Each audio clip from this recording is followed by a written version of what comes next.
ya disfrutando de Halloween y el puente largo que va a haber este fin de semana. Pero nuestro deber es estar aquí con ustedes y continuamos hablando sobre el Sistema Interamericano de Protección de los Derechos Humanos. Como ya lo dijimos en la ocasión anterior, que este sistema pues viene de la propia OEA, Organización de Estados Americanos, la cual pues creó la Declaración Americana de los Derechos del Hombre, que fue la primera declaración a nivel mundial sobre derechos humanos que se hizo en Colombia. Y de ahí surgió la Comisión Interamericana en el año 59. Recordándoles que la Comisión Interamericana surgió antes que el propio Pacto de San José, que la propia Convención Americana. Ya en el año 69, con vigencia en el 78, pues la Convención Americana dispuso sustraer el tema de la Comisión Interamericana al Pacto de San José. Entonces, por eso tenemos entre el Sistema Interamericano de Protección dos grandes entes, ya lo sabemos, la Comisión Interamericana y la Corte Interamericana. Primero hay que acudir a la Comisión y la Comisión es la que decide acudir a la Corte. Esto ya lo tenemos. Ahora vamos a ver el tema de los procedimientos. Todos sabemos que estamos en un sistema nacional de justicia, el cual puede fallar y puede violentar derechos humanos a las personas, como lo ha hecho en varias ocasiones. Entonces, tenemos que tener claro que podemos acudir al ámbito internacional, no solo la justicia nacional, sino con este sistema nuestra justicia se convierte internacional. No solo nos podemos quedar en el ámbito nacional. El ámbito nacional hay muchas falencias, muchos fallos, ya lo hemos visto. Y tener presente que podemos acudir a esas instancias. Y no es difícil. Lo que pasa es que no ha habido mucha promoción. La pobre gente, la poca gente que ha llegado a este sistema lo ha hecho por unos medios increíbles o por muchas luchas. Yo recuerdo la entrevista que se hizo a la madre de la señorita Isabel, contándonos y las luchas que hicieron y la convicción firme de que tenía que acudir al sistema interamericano, pero no existe una oficina acá que pueda apoyar a muchas injusticias. Y aquí estoy hablando con los futuros profesionales. ¿Quién quita que estoy hablando ya con un futuro bufete que se dedique al ámbito interamericano, apoyar a mucha gente que cree que solo la justicia es aquí, nacional? Pero no, nosotros le tenemos que abrir los ojos que la justicia no se queda en el ámbito nacional. Hay que acudir al sistema interamericano. Y el primer paso es la Comisión Interamericana, ya lo sabemos. Pero la pregunta es, ¿cómo llegamos a la Comisión? La Comisión Interamericana su sede está en Washington, D.C. Es un poco curioso, ¿por qué en Washington? Si Estados Unidos ni siquiera es parte del Pacto de San José. Pero bueno. Ahí se estableció en su sede en Washington y con lo que cuesta llegar allá. Pero relativamente es muy sencillo acudir a la Comisión Interamericana y se acude por correo electrónico, se acude por los medios de link que tiene la propia Comisión Interamericana, por fax y por correo normal. Yo les voy a dar las direcciones a dónde se puede acudir y usted se mete a la página de la comisión, ahí encuentra los formularios de las denuncias y usted hace la denuncia. De hecho, es muy sencillo, aunque la propia comisión recomienda que hay personas que les puede costar un poquito, entonces necesita asesorarse de alguien más. Están las ONGs, que hay ONGs en Estados Unidos y en Costa Rica también, donde se dedican efectivamente a apoyar y hacer este tipo de denuncias, y no solo denuncias, sino darles seguimientos, procurar esas denuncias, porque se necesita de una otra manera esa procuración. Es mentira que no, eso nos pasa aquí. Entonces, presenta usted la denuncia conforme al formulario. Yo los invito, pero es una cuestión personal, o sea, ahí es criterio propio. Ustedes, su cultura, su necesidad de aprender, su necesidad de ir más allá. Me encontré un un folletito muy pequeñito de la Comisión Interamericana, o la OEA, no sé, cualquiera de las dos, pero qué bonito porque dice, textualmente dice el nombre, y eso lo encuentran ustedes en internet. Dice, ¿cómo presentar peticiones en el sistema interamericano? Escuche, ¿cómo presentar peticiones en el sistema interamericano? Y es un folletito tan sencillo.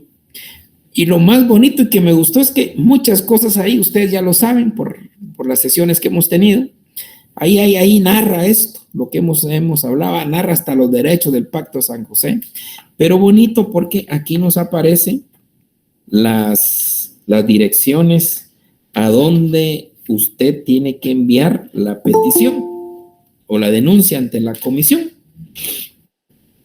Y aquí nos dice, ahí nos da la dirección postal de la comisión, la calle 1989, ahí lo dice. Nos da el fax 1-2002, nos da el correo electrónico cidhoea@oas.org, y ahí está el formulario. Ahí está el formulario para hacer la petición.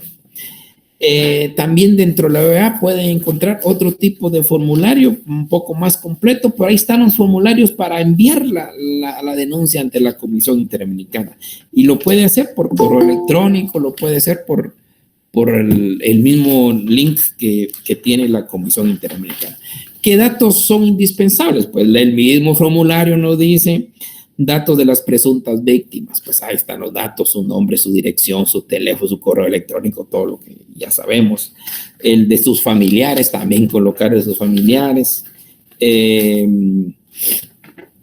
También datos de la parte peticionaria. Recordemos, se los acaba de decir, que hay ONGs que se dedican a este tema.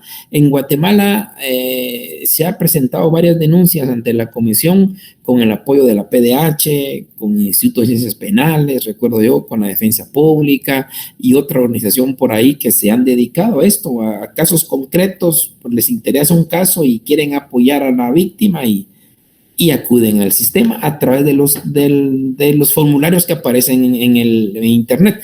Y además ya se contactan con otras como CEGIL, que es una ONG que trabaja allá en Washington para darle seguimiento a los casos, que es importante. Ellos también tienen que colocar sus datos en esta denuncia. También dice hechos denunciados, Estado miembro de la OEA contra el cual se presenta la denuncia, pues en este caso particular es contra el Estado de Guatemala. Relato los hechos, en qué se había afectado, qué derechos de la convenciones o de con el corpus juris de la Corte Interamericana de Derechos Humanos se le violentó. Un tema interesante dice autoridades alegadamente responsables. Ahí están juez de primera instancia, magistrados, salas, qué sé yo, CC, son los que me violaron mi derecho porque no me hicieron justicia. Derechos humanos que se alegan violados, pues qué derechos efectivamente se violentó: el derecho a la justicia, el derecho a la intimidad, el derecho a la libertad, todas esas cosas. Recursos judiciales destinados a resolver. Aquí es muy importante. Hay dos temas, hay dos requisitos sine qua non que tenemos que agotar para presentar la denuncia ante la Comisión Interamericana. Primero es el plazo, que recordemos son 6 meses. Son 6 meses. ¿De qué? Después de haber finalizado el último recurso. Después de haber sido notificado de la resolución del último recurso interpuesto. Esto es importante porque se necesita, por ley del pacto, agotar los recursos internos, porque si uno no tiene caso, si faltan recursos y en un recurso le van a dar la razón a usted, ¿por qué se viera la comisión? Entonces la lógica es, agote primero los recursos internos, eso es. Y agotar los recursos 6 meses. En nuestro medio es el recurso de aclaración o ampliación presentado ante la ACC. La CC le resuelve sin lugar, ahí empieza a correr el plazo de los 6 meses. Recuerde que esto lo va a supervisar el Estado, porque el Estado es la otra parte a quien le van a notificar y a quien le va a dar derecho de audiencia y defensa. Pero aquí un tema, un asterisco muy importante. Y lastimosamente eso no muy se sabe. No muy se sabe. Principio dijimos, es obligación agotar los recursos internos. Punto. Ojo, ¿por qué el asterisco? Porque hay excepciones. Hay excepciones a esa gran regla. Y esas excepciones nos lo da el artículo 46 del Pacto San José. En el artículo 46 del Pacto San José habla textualmente que hay que agotar los recursos internos. Pero hay excepciones. Hay situaciones que no ameritan agotar los recursos internos. Y en eso también hay que hacer constar en el formulario. El formulario le permite a usted decir, mire, yo no agoté los recursos internos y me acojo a las 3 excepciones. ¿Qué excepciones son? Y tiene que fundamentar también, pues, ¿verdad? Exponer. Dice, la primera, haya retardo injustificado de emitir una decisión final. Cuando hay un retardo injustificado del sistema, usted lleva 7, 8 años en el proceso y no hay forma que se termine. Entonces ya dice, no, aquí Guatemala ya no me está dando la justicia, ya está muy tardía, entonces mejor me voy al sistema interamericano.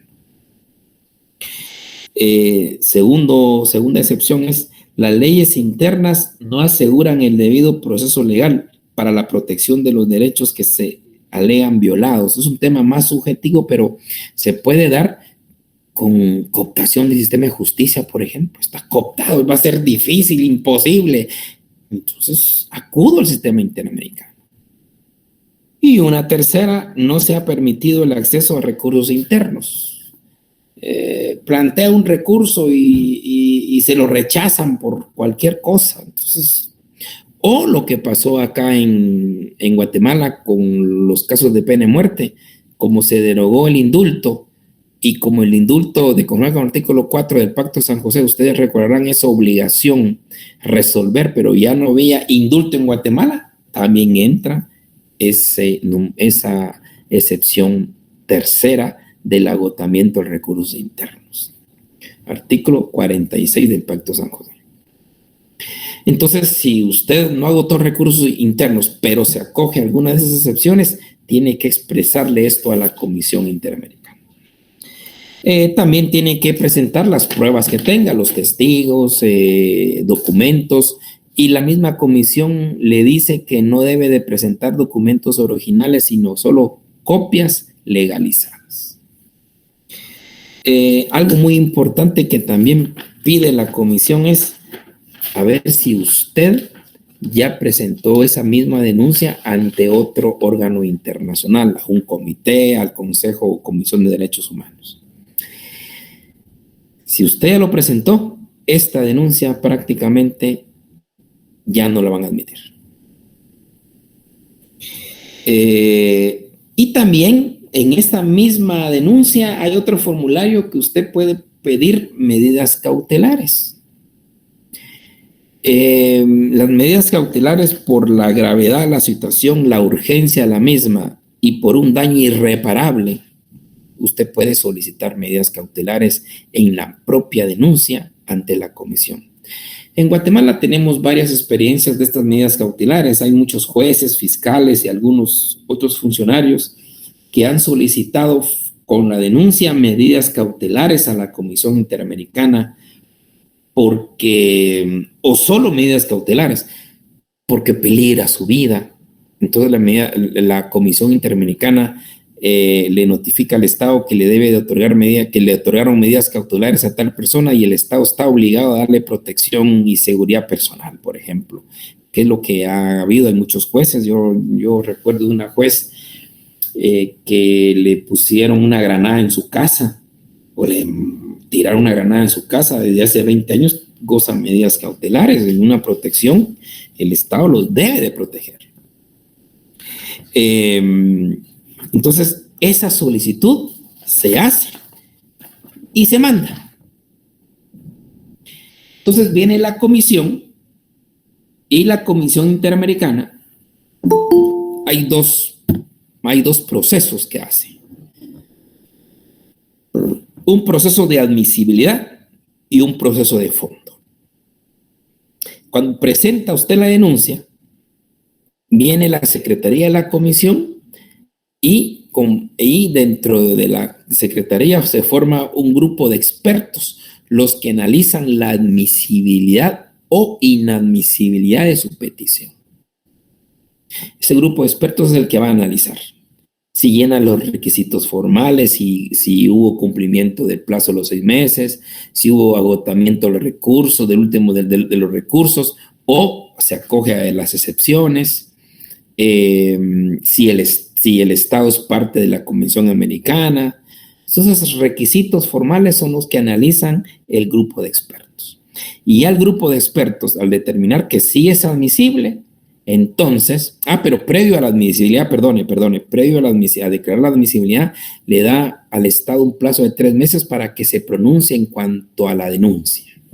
Ya el Estado podrá decir, mire, la verdad que la persona teniendo facultades y teniendo disposiciones legales para agotar los recursos, no lo hizo.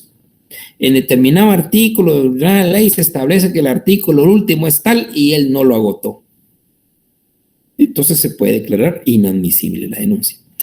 Son cosas que se discuten ahí en ese grupo de expertos, pero si el grupo de expertos determina que efectivamente sí es admisible, entonces ya se inicia el proceso de fondo.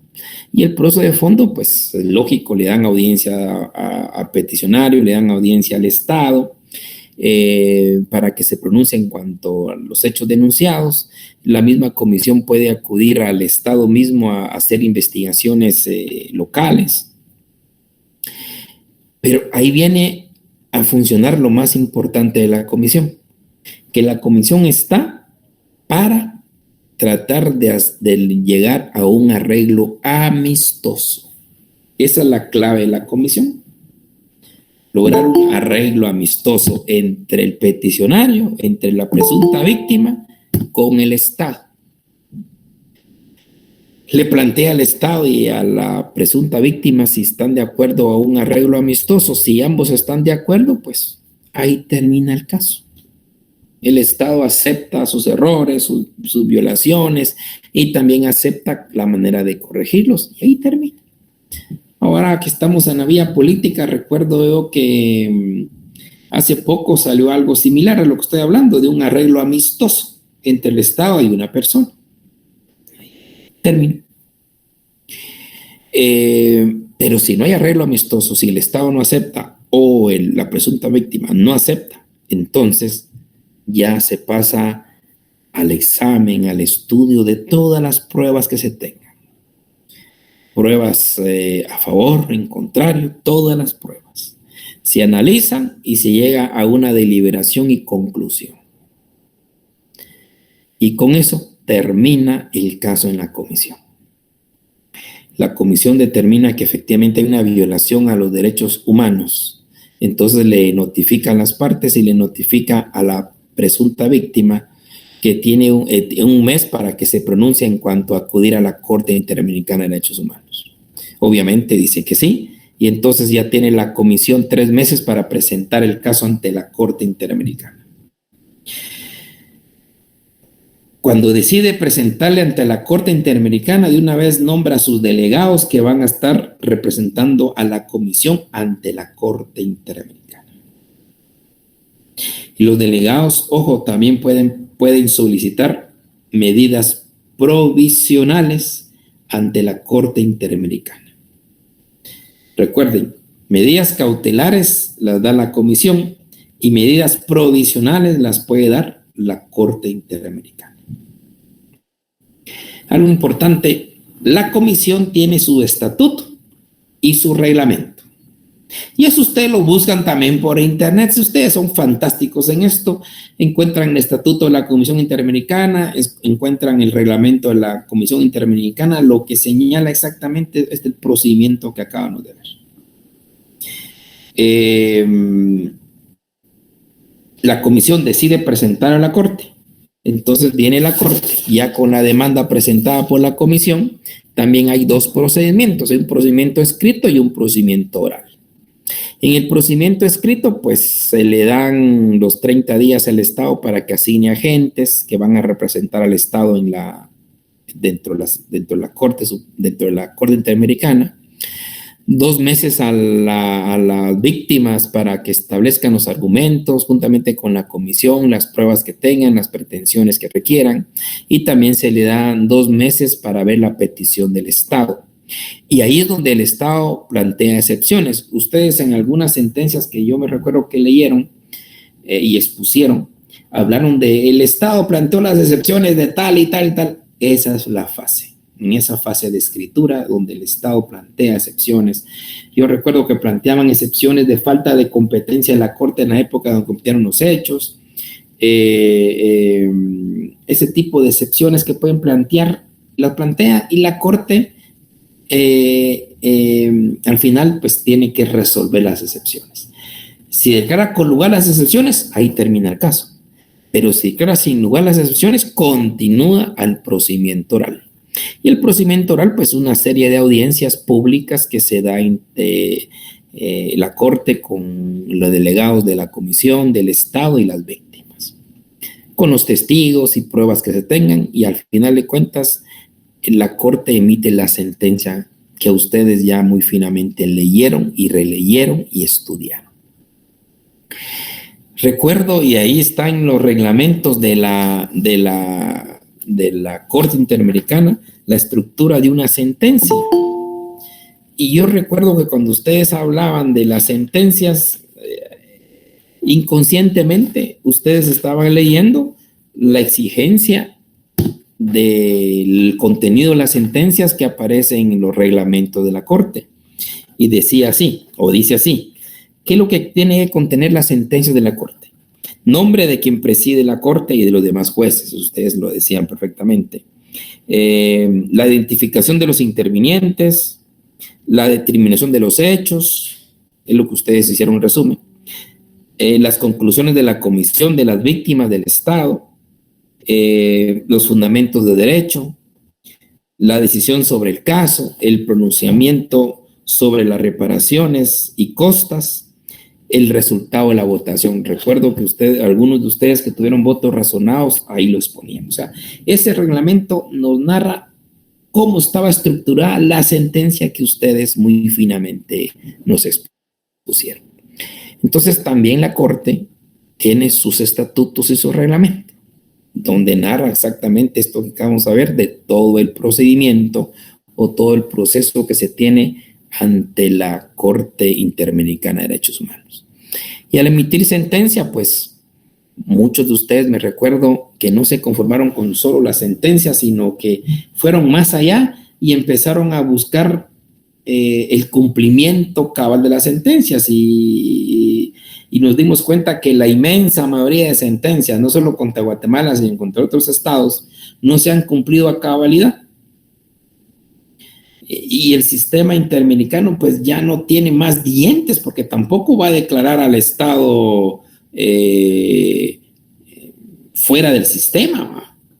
O sea, es un tema bien complejo, muy político, porque ya hay sentencia y ahora hay que ver cómo se cumple, hay que darle seguimiento y es la forma donde más o menos se va ejerciendo un poco de presión para el cumplimiento de esas sentencias. Pero tenemos un problema también en la ejecución de las sentencias cuando ya ingresan a Guatemala. ¿Cómo se ingresan las sentencias en Guatemala? Pues vía la diplomacia del Ministerio de los Exteriores, la cual ya la distribuye a distintos órganos que tienen la obligación de hacer cumplir la sentencia, la reparación de los daños, los gastos, el nombre de la calle, la publicación de la sentencia, pedir disculpas, son las sanciones que muchas veces se ponen como forma de reparación y el Estado automáticamente lo distribuye, pero no existe un mecanismo formal, no existe un decreto como existe en otros países de un conducto jurídico para hacerlo. Yo recuerdo que el caso de la Corte Suprema en el tema de pena de muerte, en una audiencia casi incidental, es donde ellos recogen las sentencias y les cambian las sentencias a los beneficiarios, a las víctimas del sistema interamericano. Pero no existe un procedimiento en sí. Y yo recuerdo que estuve en San José, Costa Rica, porque recordemos que ahí está la Corte Interamericana. La Corte Interamericana, su sede está en San José, Costa Rica. Dije comisión en Washington, Corte en San José, Costa Rica. Y en ese tiempo se había adherido al Pacto de Roma, la Corte Penal Internacional, y de una vez el Congreso sacó un decreto donde daba todo el procedimiento para ingreso de cualquier circunstancia o petición de la Corte Interamericana, de la Corte Penal Internacional. Qué interesante, la Corte Penal Internacional puede solicitar ayudas judiciales, pruebas, cualquier circunstancia, y Guatemala, el caso que le pida un apoyo judicial, ¿con qué ley nos basamos? A pesar que estamos adscritos a ellos, ¿verdad? Los costarricenses de una vez se adhirieron a la Corte Penal Internacional y de una vez sacaron un decreto para todas las formas de cualquier circunstancia, ingresar cualquier petición al sistema jurídico nacional. Pero en Guatemala no lo tenemos, entonces se hace casi que empíricamente. También la Corte Interamericana maneja un término del corpus juris. ¿Qué es el corpus juris?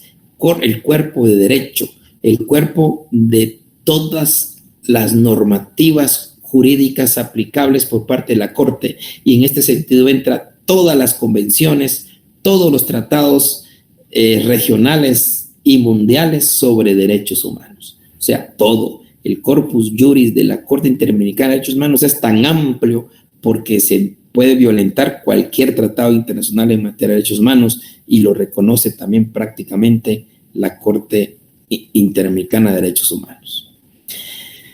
La misma Corte está facultada para emitir opiniones consultivas. La comisión o cualquier estado parte puede hacer uso de esas facultades de solicitar opiniones jurídicas a la Corte Interamericana. Ha emitido un montón.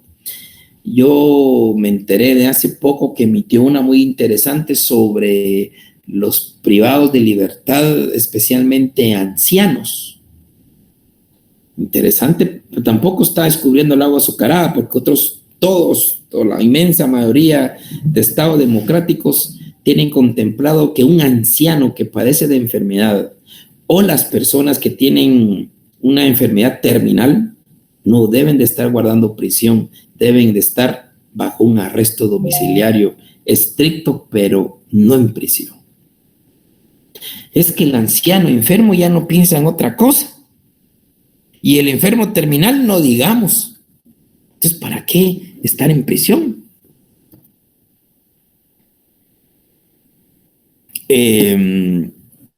Son opiniones que emite la Corte. También la Corte ya fijó o ya zanjó el tema de las amnistías. Recordemos que es un tema polémico porque las amnistías se hacen ver después de un conflicto armado interno largo, que la amnistía es el perdón del delito. Y la Corte Interamericana ya zanjó que de ninguna manera se permite amnistías por delitos de lesa humanidad, ejecuciones extrajudiciales, desapariciones forzadas, genocidios, violaciones a los derechos humanos. Estos no deben quedar impunes, y por eso se necesita la investigación y persecución penal. Ojo lo que ya estableció la Corte Interamericana de Derechos Humanos en cuanto a las amnistías. Y un tema también que nosotros ya lo abordamos en su momento fue lo relacionado a las desapariciones forzadas, que la misma Corte Interamericana estipuló y determinó que es un delito permanente, porque muchos decían es que no me pueden castigar por desaparición forzada porque no existe retroactividad de la ley, pero creo que eso ya lo explicamos la vez pasada, que no es que se esté aplicando retroactivamente una ley, sino lo que pasa es que como el delito es permanente, se sigue cometiendo el delito y ya lo abraza la nueva ley. Y esto lo zanjó efectivamente también la misma Corte Interamericana de Derechos Humanos. Bien, compañeros, ¿existen comentarios, por favor?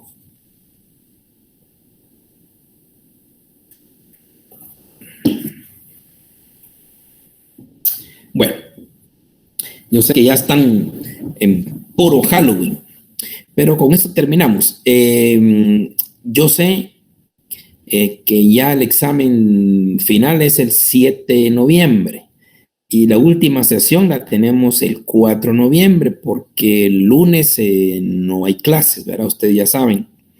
Entonces, vamos ya los exámenes, según sabemos, el lunes 7 de noviembre ya están calendarizados, falta formalizarlo. Y por ser el último día, el lunes 4, yo les suplico que para el día viernes 4 podamos hablar un poco sobre un folleto que yo escribí hace muchos años, creo 2014, un folleto que está en internet, ustedes lo encuentran y se habla, y es sobre el interés superior del niño. Ese principio tan trillado y fácilmente manipulable, porque su criterio es, usted resolvió de comer al interés superior del niño, pero ¿qué es interés superior del niño y cuál es el contenido que debe de tener? Entonces, en esos años, pues yo me dediqué a escribir y escribí ese artículo y creo que nos viene como anillo al dedo para este viernes, porque vamos a hablar sobre el tema de la niñez y la adolescencia. Y entonces sería bueno, si ustedes tienen la bondad, y además lo encuentran ahí con total facilidad en Google, se llama Interés Superior del Niño, dos puntos, definición y contenido. Eso es exactamente el artículo. Entonces, los invito para que ustedes puedan obtenerlo, que es gratuito porque se encuentra ahí. Si tienen la posibilidad de leerlo, pues mucho que mejor. Si no, pues tenerlo para la exposición que vamos a dar el próximo viernes. Compañeritos, ¿estamos? Disculpe, doctor, ¿será que puede repetir el nombre? Se llama Interés Superior del Niño, dos puntos, definición y contenido. Y eso lo buscan rapidito ahí. Muy bien, compañeritos, ahora mismo, muy bien, ahorita mismo me quedaré solo con el compañero que le voy a hacer el examen oral, por favor. El examen de extemporáneo que tiene. Muchas gracias, licenciado. Que pase buenas noches.